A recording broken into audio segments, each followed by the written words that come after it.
We all, the jivas, have three energies: physical, pranic and mental, Yeah. But human beings are bestowed with this fourth energy, which is called Kundalini. When you talk of Kundalini awakening, what you are doing is you're arresting that flow of Kundalini energy, which is just flowing down. You're arresting. You are creating a dam there, literally, or stopping that kind of thing. So if you just stop there, then you channel it upward. To your crown chakra. And obviously the whole journey is through the spine. It's the energy at the base of your spine which wants to be awakened. But the question here is, does it actually awaken? Your question was, does it awaken? Yes, but it needs complete your siddhis, balancing of your Ida and Pingala nadis. Whatever is happening on Muladhara, it will happen on Agya. If Muladhara is the generation point moves to Agya. So that is what is awakening of Kundalini. You have awakened the Kundalini. Kundalini has awakened in a person. How would he or she be different from a person whose Kundalini is not awakened? Yes, when you have transcended your body, so what that person can be at two different places at the same time. Now being here, just now you can be at your home literally and see. You can imagine what your mother is doing or what you are doing, but you can literally see them what they are doing. So it gives you that Kundalini sort of removes all the limitations of time, space, and all these limitations of desires, which is kamana, insufficient. It frees us from that. You would see people who would claim that they can awaken your Kundalini within a month. Do you think that is just a Rahu phase, is just people fooling others and it's trying to get their business? Or what's your take on it? Do you think it really happens? It is a long, that what you call 8-mile, 10-mile run, where you run kind of thing. You have to really devote yourself, and before that, preparation is very important. I want to understand that journey of preparation through our 7 chakras. We are not 7, 12 chakras are there. So the balancing Ida and Pingala is the first step towards Kundalini awakening.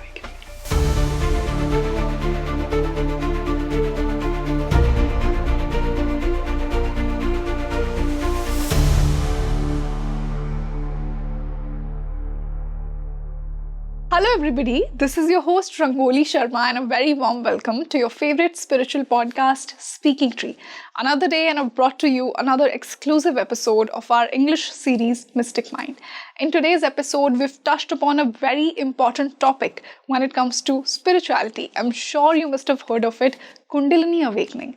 Now, there's a lot of misconception around Kundalini Awakening. Does it really happen? If it happens, how does that person behave? Because it's so much energy, and if it awakens within you, would you act normal? We hear on internet so many people telling their experiences. Oh, I've had my Kundalini awakening in 2-3 weeks. Is that possible? In today's episode, we will give you the answer. But before starting the podcast, do let me know from which part of the world are you watching this podcast. What are your opinions on Kundalini awakening?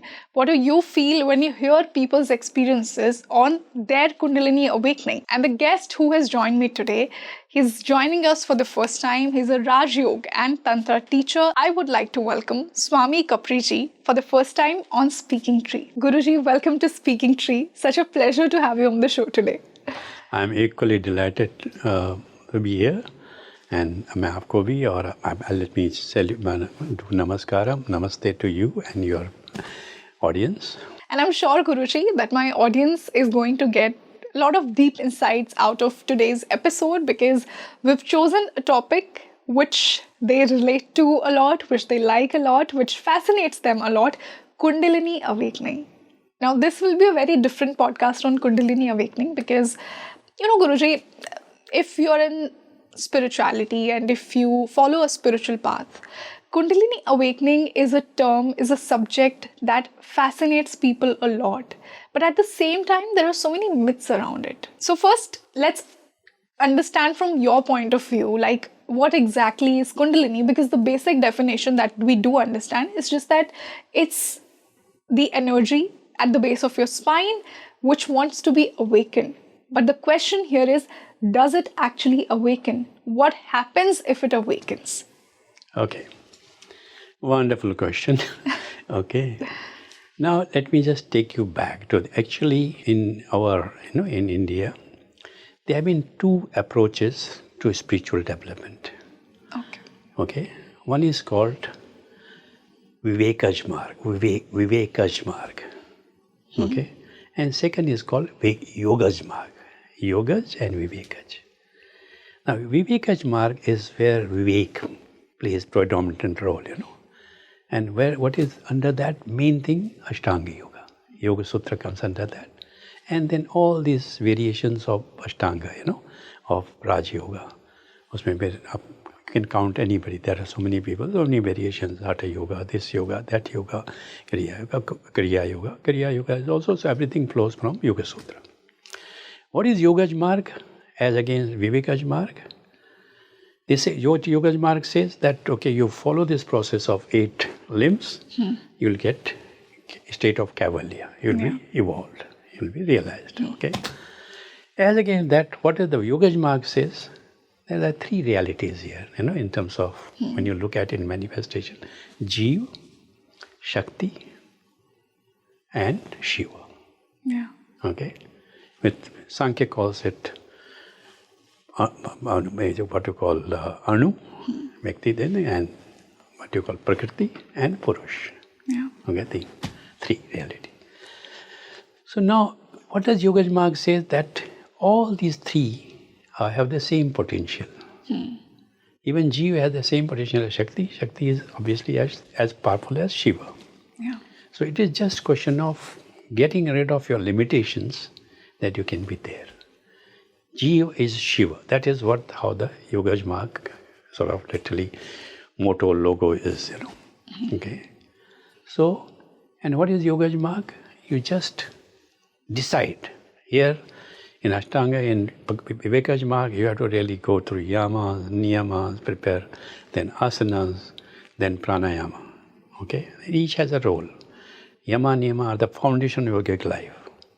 Asana help us transcend the gross body and go to the subtle body, sukshma. Then pranayama help us transcend subtle body and go to causal body. Yeah. Then these higher sadhanas, bandhas, mudras, all these and dharanas, they keep us in the causal body or take us higher beyond that. Okay, beyond that state of samadhi. In Yoga Marg, you just decide, no, I am Jeev, but I have the potential of becoming Shakti. Okay. Then there are Shaktopayas, okay, they come from Shiva Sutra, where simple, there's things like, for example, Parvati asked Shiva that you are okay. They think basically you're in meditation for years, Shiva used to be there for years in meditation. But think about me, so what do I do? He says, okay. So you are so devoted, so good that I'll give you, through you, to the humanity, give you this, what you call Shiva Sutra. And in Shiva Sutra, the main thing is called the Shaivism, Kashmir Shaivism, which is known because it was practiced primarily by the Brahmins, by the sadhaks of Kashmir. So it is called Kashmir Shaivism. Okay. So now there's also what it talks about, these 3 realities. And then how can Jeev get to the state of Shakti, and how can Shakti go straight to the Shiva? Yoga, just in that kind. And she was so benevolent, he says, no, I'll not give you one process. I'll give you 112 upayas. Yeah.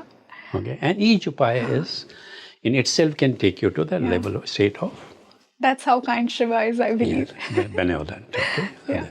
So, this is what the thing. Now, within that, what happened is, now see, we all the jivas have 3 energies: physical, pranic, and mental. Yeah. But human beings are bestowed with this 4th energy, which is called Kundalini. Okay, that's a very special kind of energy, which is always being generated constantly at the Muladhara Chakra. Okay. But in absence of any effort to channel it upward, it just flows down with gravity. Okay. So when you talk of Kundalini Awakening, what you are doing is you're arresting that flow of Kundalini energy, which is just flowing down. You are arresting. You are creating a dam there, literally, or stopping that kind of thing. So if you stop there, then you channel it upward. To your crown chakra. And obviously the whole journey is through the spine, because the three main nadis, the main channels are Pingala, which is like our corresponds to our gross body, controls our gross body, Ida, which controls our Sukshma, subtle body, and Sushumna, which is a balance between them, and spiritual energy can flow only through this thing. This Kundalini energy can travel only through Sushumna. So your question was, is it awaken? Yes, but it needs complete your siddhis, balancing of your Ida and Pingala nadis. Okay. Now that is, and Ida Pingala nadis not only have sort of this balancing is problematic kind of, because one is gross, one is subtle, okay? But they also have these, what you call blockages, nadis. What is blockage? Where the balance, this thing is also gross and subtle balances, and they're not really mixing, there's no balance. So that is a long process in itself. And how do you do that? Through breathing, So prana, what is prana? Prana is the link between our, what you call, this being physical body and our mind. Yes. One level. So this is the only link, prana. Prana is the link. Then once you go to mind, one is, and what you have to do to mind, put mind aside, literally, nirvikalpa. Make it totally thoughtless. Get out of vrittis, get out all the kleshas. So that mind is so pure that then what it reflects, what you see. But Guruji, that becomes a task for us. Absolutely. That you cannot control your mind. Exactly. Yeah. So that is the big challenge. Okay. So what Yogesh Mark said, that here are these dharanas, and they are literally very practical. This thing, you do this and you will see this thing. Now we are going to do the first two dharana that starts with this, okay? Okay, this first is called Dwadashant. Now what is Dwadash? Das is 10. Yeah. Dwadash is 12. Now two dharanas, one is Bahir, external Dwadashant, other is Antar Dwadashant. Now what is Bahir Dwadashant? You just sit in a meditative pose, and ideally Siddhasana is better, or Swastikasana, or Sahajasana, but always on the floor, please. Not on the chair like this, on the floor, and go into this thing, and go into some mudra. Okay, this mudra. Jina is very, very good mudra, okay? It gives you more energy, and you will not go to this thing, basically. And it helps you also concentrate, more energy. So what you do is, first you have to go to, we'll come to that later. I'm going with the dharana first, then I'm talking about some mudras. You also talked about some mudras, which will help you get that thing, basically. So what you do is, do two things. One is called, this asana, this also called agochari mudra, also, this nasagra drishti. So what you do is, you just close your eyes, feel the effect of mudra first. Then open the eyes in such a way that sight falls on the tip of your nose. You can take your finger also here. Okay. So technically it is called nasagra drishti, but actually in mudra science it's called agochari mudra, where you see nothing. Okay. Once that is done there, you bring your 4 fingers like this, put it here. That index finger touching here onto the tip of the nose. Take the sight to the 4th finger. Let it fix there, completely gaze. Yes. Once the sight study is there, bring the left hand and put it next to it. Like this. Go to the 8th finger. And fix the sight there on the 8th finger. Once the sight studies, take the right hand down, bring it next to the left here, without moving the left hand. Go to the 12th finger point, Dwadashant. Now let the sight be fixed there completely. Okay, now keeping the hand there, close the eyes and keep looking at the 12th Dwadashant point. Take the hands down. Now you just go to the Dwadashant point, find breathing happening there. What is breathing? Inhaling and exhaling. If you hold, it becomes pranayama. We are just breathing. So inhaling and exhaling. What we have to do is, inhaling from there, you start your journey, come from the Dwadashan, come to the tip of the nose, enter the nostrils, go deep into your nostrils, come to Vishuddhi throat chakra, go to Anahata, inhaling. And then once you reach Anahata, hold for a few seconds, just a second, and then you start exhaling. Then exhaling, you come again, same route. Come to Vishuddhi, enter the nostrils, come to tip of the nose and go to Dwadashan point. Okay? Now, this is Questional Dwadashan. It needs little practice, maybe 1 or 2 days of practice of studying your hand. That's the basically. Then beauty is that you remember that always. Really? The Dwadashan point.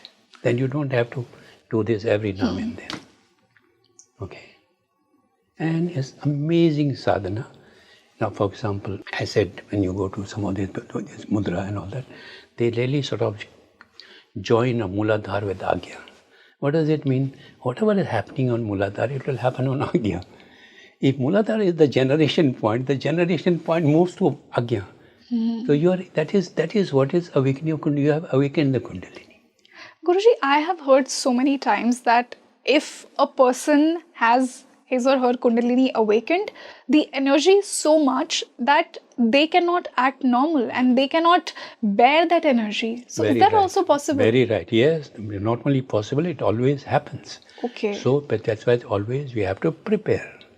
How do you prepare? You keep the body flexible. Okay? And go away from gross body, because gross body will not be able to take that. You have not to be in gross body. You go into subtle body. In subtle body senses, they will not be able to take it. Some people go totally, they think just lose orientation completely. That happens because your senses of mind gets flooded with energy. No. So you have to transcend that. So you have to be in the causal body, Karan Sharir. So how you do that? Now what happens is, these are the processes, dharana, they will just take you there first. Okay. So it's not going to happen overnight in one session and all the Kundalini. Exactly. By the time the Kundalini is flowing up, then you'll be prepared. So there is a complete preparation for our Kundalini awakening. You have to have full control over body, full control over your mind. More important, prana. Full control over your prana. And then you do it. Guruji, what are the signs that Kundalini has awakened in a person? How would he or she be different from a person whose Kundalini is not awakened? Yes, very good question. See, the point is, what does Kundalini energy do? It makes you transcend this physical world, so which includes our body. So when you have transcended your body, so what that person can be at 2 different places at the same time. Now being here, just now you can be at your home, literally, and see, you can imagine what your mother is doing or what you are doing, but you can literally see them, what they are doing, So it gives you that Kundalini sort of removes all the limitations of time, space, and all these limitations of desires, which is kamana, insufficient. It frees us from that. So it is just what you say, mukta, So it makes you mukta. So you'll feel that total freedom. So when you see that person emits an aura, a fragrance. When he enters in the room, you'll feel like something like sandalwood. That fragrance of sandalwood, very, very common, that on the people with aura kind of thing, or the unique, some very pleasant fragrance. Okay, they are really fragrant. So that is what one symptom is. Second symptom is their aura. Aura is totally flawless. How you see in the pictures of gods and sadhu, of saints, same kind of aura, no cracks, no patches, and bright, kind of thing. And it is inviting. That aura is inviting. There are 2 kinds of energies, inviting and repulsive. Yeah. So there's nothing repulsive in there. Everything is very warm and welcoming. Welcoming. Yeah. Okay. So that is the kind of aura that has. Third thing, that person doesn't need to smile. The smile enters in, literally his whole being, everything is smiles. The touch of that person, And the touch doesn't have to be physical. The person enters the room, or you think of, if some person was awakened, who's Kundalini awakened, think of that person and you feel that his energy in you. I've been fortunate, I know two people, both are householders. Okay. They are not sadhus. And their Kundalini is fully awakened. They're lucky to got gurus, who really help them kind of basically. But they live. One person used to work in Almora Municipal Corporation, just in the water department. He used to start open water every whatever time and close that kind of thing. Now retired. He lives in Europe. This what we have. What you call this? 12. One of the Jyotirlingas. We believe that. Jageshwar. Very close. His village is there. Okay. He works in the field and all that kind of thing. So whenever I feel a little bit sort of a thing, I think of him. All his energy. Though he's not my, he's guru of, he has 6 disciples. He's guru of my cousin, younger brother. Okay. Powerful, like that kind of thing. So basically, you'll see that opportunity. He comes to Pushkar quite often. He visits. I'm so fortunate to have him here. Have in my life. So like that. Okay, so these are certain signs that an awakened Kundalini person would have. Yeah. Guruji, I have one very important question that I'm sure many people from the audience would have the same question. We are expanding spiritually. There is a spiritual expansion in the world, and everything is just so much available on, online, on internet. You would see people who would claim that they can awaken your Kundalini within a month through this meditation. Whereas our rishis, highly evolved masters, they took years to awaken their Kundalini. So do you think that is just a Rahu phase, is just, people fooling others and, it's trying to get their business? Or what's your take on it? Do you think it really happens? No. You're absolutely right. It is not. These people are basically there to, what is happening is people get allured by these things, Exactly. This what is happening. It sounds so exciting that my Kundalini would be awakened. Awakened kind of thing. But this is, as I said, it's a long-term thing. It's not a, what you call just a stint. It is a long, that by what you call 8-mile, 10-mile run, where you run kind of thing. You have to really devote yourself. And before that, preparation is very important, particularly for Kundalini thing. You have to, for example, some of the dharanas, you have to be master in that. Some of these mudras, because they, for example, without khichdi mudra, tongue lock. So even if Kundalini awakened, that anubhav, that feeling of that, which comes with khichdi, it comes with ujjayi breathing. Then there are certain kriya, viprit karni, pashanis, they are very important for in the whole process. So for it to be awakened and sort of then controlled. You don't get out of control. Exactly. With such high energy, you need to control it. Absolutely. So this is very, very important. So it is not people those claim. This is one of the sort of bad side effects of this, what you call explosion of social media and all that kind of thing. All kind of people claiming. I was seeing this shloka was the thing basically. The gentleman, I think she said, Mama, I want to read this person's aura. I said, okay, I just concentrated. It was not, so there's nothing in that situation. And that man was claiming that every day he takes trip to the Hamare Sapta Lok hote na, Purva, Swama, Jana, Tapa, Satyam. He goes there every day and comes back. Okay. वो लगना चाहिए ना कहीं से वहाँ वो claim कर रहे थे वो लोगों को this is very sensational exciting वहाँ से वो sharing and all that तो वहाँ क्या होता है कहाँ क्या होता है गरुड़ पुराण की जो कथाएं हैं गरुड़ पुराण तो talks about bhoor not so much the thing but then this is what happens so this is some of these claims are it's very unfortunate Guruji that since everything is just so available we are misusing spirituality a lot I feel business, what is happening, everybody is in a hurry. Yeah. And plus, this whole race to make more money. Exactly. Ultimately, see what purpose money serves. It only enhances our ego. This basically. It makes us more lazy. more dependent on things. So that is that, unfortunately, as you said, I think basically, but there are people who want to generate money by hook or by crook. So that's basically. So Guruji, as you rightly said, that Kundalini awakening in itself is a long process. It's a long journey. But as you said, that one has to have that ability. One has to prepare to, even awaken their Kundalini. Absolutely. So I want to understand that journey of preparation through our 7 chakras, because that's how, your Kundalini energy, it flows. So how is that journey like? How the energy flows through the 7 chakras? Before you come to chakras, nadis are more important. Okay. Very, very important. Because what happens is today, most of are using Ida and Pingala nadis. Can you elaborate a bit on the nadis for my audience as well? See, the point is basically that we have something to like 72,000 nadis in the body. Okay, including capillaries and all that. Of that, 14 are very important. Okay. Of that, these 3 are very, very important, which are on our spinal cord, 3 nadis. In the middle is Sushumna. Actually this nadi is zigzag like this, they don't go straight kind of thing. The Pingala starts on the right side. On Swadhisthana it comes to the left. On Manipur it goes to the right again.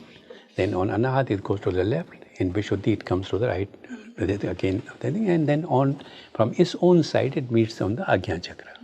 Okay, so that is the journey of Pingala nadi from the right side. Okay, Ida starts on the left side. Okay. Now it is generally believed and in a way proven that Ida controls our subtle body, senses and all that, and Pingala controls our this thing. And they are also referred as Surya Nadi, and Chandra Nadi. Okay. Because the attributes are like that. Masculine, hot, feminine, all that kind of thing, cool, soothing, nurturing and all that kind of thing. Okay. Now from these 2 nadis have their own role. Now when you get up in the morning, if you take your awareness to your nostril, you will be breathing from one of the nostrils. Yeah. It's only very rarely that you'll be breathing from both the nostrils. It happens only certain times. So you'll be down. If you are breathing from right, that means your Pingala is active. Okay. And that cycle changes in 1 hour. After roughly an hour, for some it becomes 1 hour, 5 minutes, something like in 1 hour, it changes. What is the significance of breathing from a certain nadi, Guruji? Then your that nadi, from that nostril, that nadi is active. If your Pingala is active, then you'll be better equipped to do physical work. Okay. You can do physical work. More of what you do with gross body. Okay. And if Ida is active, you can do mental work, this thing, that is what the senses are. So you want to write something, create something, your practice, Ida is this thing basically. And the best is when both nadis are active, there's a balance between the 2. In that case, Sushumna gets active. And Kundalini energy can only flow through Sushumna. It cannot go through Ida and Pingala. Okay. Okay. So the balancing Ida and Pingala is the first step towards Kundalini awakening. Okay. And for that what you do? There are asanas for that. There are pranayama for that. There are mudras for that. There are bandhas for that. So where you are basically balancing. Okay. Now for example, Vedan pranayama, when you breathe, inhale and exhale through right, called Surya Vedan, then Chandra Vedan from left, from both. It does that. Okay. And then we have something like simple asanas, Adva Karshanasana, when you stretch yourself facing down, it also opens the blockages from the nadis. Okay. Then Makarasana, that's from chakras, like that. So pranayama. So what you do is bring this balance between the 2, Ida and Pingala nadi. And that also brings balance between our right hemisphere and left hemisphere of the brain, because there are also 2 sides. Right side controls the right side of the brain controls left side of the body, and left of right side of the body. So that the balance comes. Okay. So awakening nadis there are techniques for that. You do awaken clear the awakening, but you make the nadis free from any blockages. Exactly. So the first step would be to balance the 3 nadis, right? Absolutely. Okay. So Guruji, now that we understood the first step, which is to balance the nadis, the next connection that I would love to understand for my audience is the 7 chakras. Yeah. How the energy flows through the 7 chakras. Now, actually, as per Tantra, we are not 7, 12 chakras are there. 12 chakras, okay. Okay, and that Tantra, why I prefer the Tantra 12 chakras, because the names of chakras are such that they take you directly to the right location. Because the big challenge for people to get the location, they think, particularly some of the chakras. Okay, so I'll take you through the 12 Tantra chakras, 12 names of that. Yeah. Okay, we'll start with, there's a first chakra called Janmagra. Janmagra. Yes. Okay. Now you take the awareness to your genital and say Janmagra. It touches a particular point, that urethra point in our genital. That is where the Janmagra chakra is situated. Okay. Okay. Then take the awareness to your anus region, in that idea. And there you say Mula. That is the Tara name of Muladhara. Mula. And where law touches the lower end of spinal cord. Yeah. It's slightly away in front of spine, that's where the coccyx is there, little in front. Mula. Mula. That is Muladhara chakra. Then you go to Swadhisthana, Tantra calls it Kanda. Root, Kanda. Like it says, bulbous root, Kanda. Bring it to the sacrum region and say Kanda. Kanda. Kanda. Then go to Nabhi. Manipur is called Nabhi. Okay, exactly behind the navel, but on the spinal. All these chakras are, please remember, they are on the spine. Inside the spine. Okay, so Nabhi. Then go straight up behind the sternum heartbeat. On the spine is what you call Hrida. Hrida, yeah. Hrida. So where the dot touches, that is what the Anahat is. Then go straight up. Okay. And here behind the throat pit is Kantha. This chakra is called Kantha. Where the tha touches the spine, that is the place. Okay. Then there is, Tantra has additional chakras on the, or mana or head, sheaths. One is called Talu. Now, straight you go up behind the upper palate, Talu. When you do what you call Khechari Mudra, it literally you transcend the Talu chakra, touch that kind of lower chakra. Lower part of your tongue is touching the Talu chakra. Talu. Where the Lu is, that is the place. Then next is Agya, is called Bhru Madhya. Now when you say Bhru Madhya, Bhru awareness will go to your both the eyebrows. Yeah. And Madhya, really middle of the head, where the upper end of the spinal cord. And there where spinal cord, physical spinal cord ends there. And that is Bhru Madhya. Then they have got 1, 2, 3, 4 more chakras as per Tantra. Next is called Lalata. We talked about, Forehead, between Agya, between Bhumadhya and Sahasrara, between where we normally put tika or this, any signs of, they think the Vaishnavites put what you call vertical and Shaivites put horizontal. Yeah. Where the middle line comes, that is where Lalata is. Okay. Now that is very important because there is the Rudra Granthi there. In that and that knot. I think that has to be shattered for ultimately for the actual experiences. Even if you Kundalini you have taken to Agya, you'll feel you'll get some siddhis and all that kind of thing, but you are not there. Keval, you are not in the state of oneness with Shiva, that thing. That will happen only we get to Sahasrara. So shattering this Rudra Granthi is very important. Then we have Sahasrara, that is called Brahmarandha. When you say Brahmarandha, Brahma, your voice literally revolves in your head, within your head. And Randha, it goes to the crown. That is what Sahasrara chakra is. And there are very two important chakras. Up in Sahasrara, Shakti meets Shiva, then Shakti becomes more powerful. And that chakra is higher than, which has 4 fingers, but above Sahasrara. It is above Sahasrara. Above Sahasrara, called Shakti. Okay, the name of the chakra is Shakti Shakti. itself. Yes. In fact, most sadhana, for example, you do your sadhak tomorrow when you go the advanced stage and your Kundalini working on that, you'll be doing most of sadhana on Shakti. And that Shakti takes to the next, there is a higher chakra. Again, we say 4 fingers, but it's higher than that. Vyapini. Vyapini. Yes, which is both vertical and also expansive. Then it fills the whole universe. Yeah. Vyapini. Then you become one with everything. So these 12 chakras, what you call Janmagra, Moola, Kanda, Nabhi, Hridaya, Kantha, Talu, Bhumadhya, Lalat, Shakti, and Vyapini. I think I left one. No. I think only I left one. I think basically 12 chakras. Okay.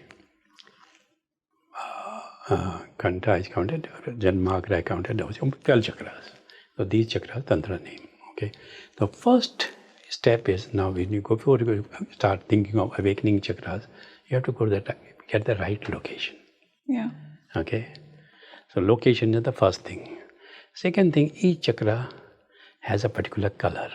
You should, Mooladhara is red. Swadhisthana is what you call your crimson kind of color, not red, is like brick color.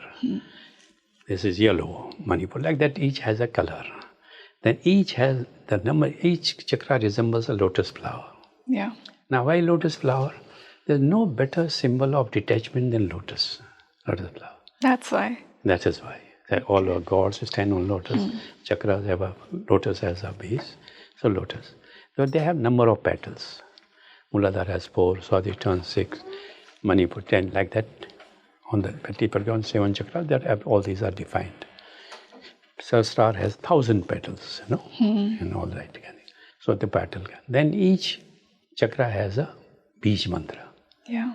Lam, Vam, particularly those 7 ones, So you should be aware of those things. So you just take the sadhana and start with one by one, Now when we never start with Mooladhara. In Kundalini Awakening, we start with Agya. Really? Yes. But we think that the energy flows from downward to upward. Yes, it has to flow. So what has to happen is you have to start on Mooladhara. Like for example, when you read Yoga Sutra, it doesn't start with sadhana path. It starts with samadhi path. So define the goal first, what you want to do. Then Guruji, why do people have this misconception that, you have to start with your Mooladhara chakra? No, then I think personally, when Kundalini Awakening, if you follow any kind of Shastra, whether it is Atyo Pratipika, Herendra Sangita, or Swami Satyanand's Kundalini Tantra, so you'll follow that. Chakra Awakening begins with Agya, then we go to Mooladhara. Because interestingly, a lot of kriya that we do for Agya are also done for Mooladhara. Nasagra Mudra, where are you doing? You are doing an Agya chakra, but it is used for awakening Mooladhara. Okay, so that is what. Then you come up to, and then we come to Kantha, basically Vishuddhi, and from there we directly don't go to Agya. We go to Bindu. There's very important Bindu at the back of where we have this tuft below that. So Bindu. And then you come to Agya again. And Sahasrara awakening is done as a part of integrated chakra awakening. Okay. Because that experience is not sensory. Senses cannot perceive that kind of thing. So that has to happen. And that happens when you have reached that state. So when you do integrated chakra awareness, then we include Sahasrara.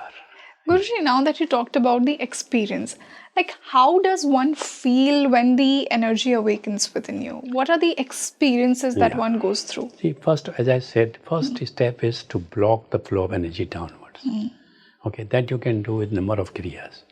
If once you have done that, so you have started tapping the source of fourth is very special energy, Kundalini energy. Yeah. So what happens is you feel rejuvenated.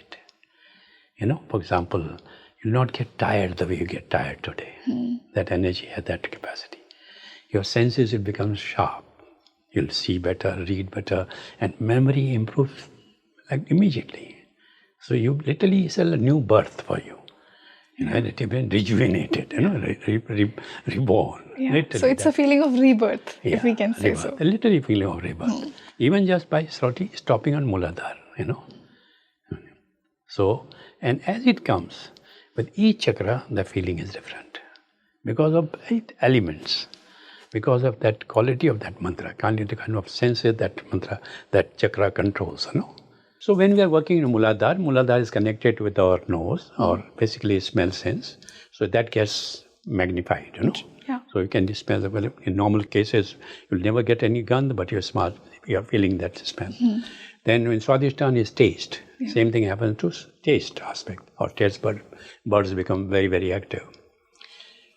Manipur is fire element, so our eyesight improves. In fact, if you do it properly, then even some people have, with age or other factors, falling eyesight. It completely not only stops, that can reverse it. Okay, it can reverse it? Yes, it can reverse the sight thing. And I'm a budding example of that. Because my son, because at that time he says, because I was getting cataract, and he told me to get in, and it doesn't work, yoga. I got right eye operated. That I still have problem with right eye. Even after it's operated? After that operation, But then I decided I'll never go for an operation. On left eye worked only with, in terms of the Chakshu Kriya, we call it something, and then in terms of chakras. My left side is almost as good as when it was originally, when I was young. So that is what happens. So it really works. It is not something hearsay. You can really work. And similarly, then what happens is, air element, your sensitivity increases, you are more sensitive.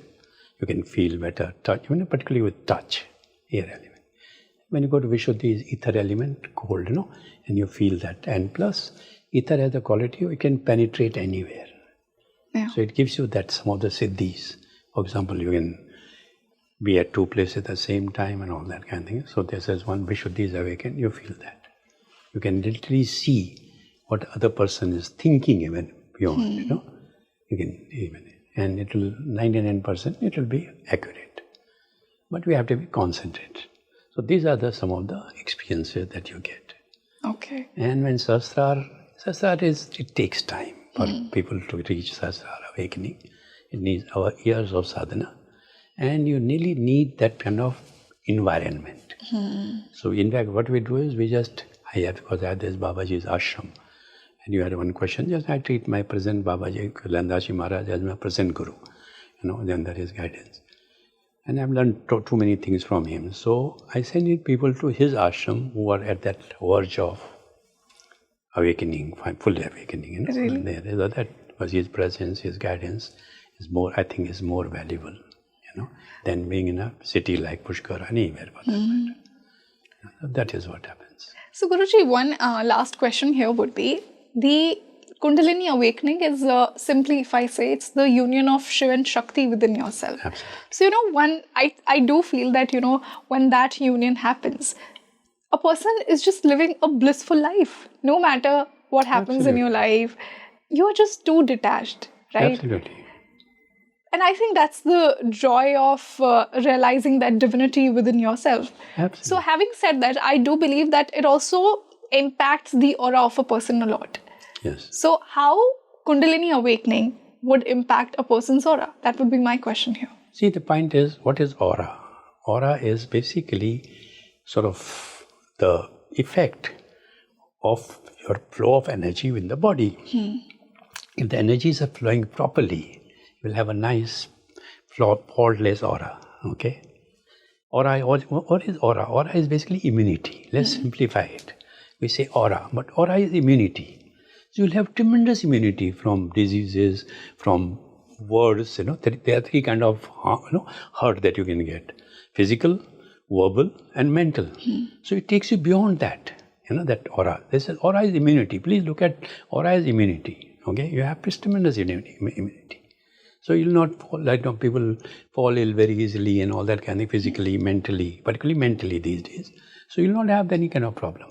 As you said, this is basically Kundalini awakening process. Even the process is liberation. Yeah, the living moksha that we talk about. Yeah, you will liberate it, exactly, living moksha. So you'll feel liberated. And once that brings that nitya vivek, satya asatya vivek, that, then you are there. This thing basically. You don't wait for that being sort of merging into something. No, you are already merged, in a process. And you don't feel that, you're going to meet God after you die. Because that's what the God is, expected definition of moksha these days. And actually the sadhak feels that he is God. Aham brahmasmi. Yes. Then that he chants that thing. Om aham atma, atmeo brahma, aham brahmasmi. Okay? And then make it naham idam shariram, koham so shuvam. These things. So that we start our practice with that, and then there's mantra from Vedas. Om asatoma satgamaya, tamasoma jyotirgamaya, mrityorma amritam gamaya. This captures the essence of every spiritual practice in every religion.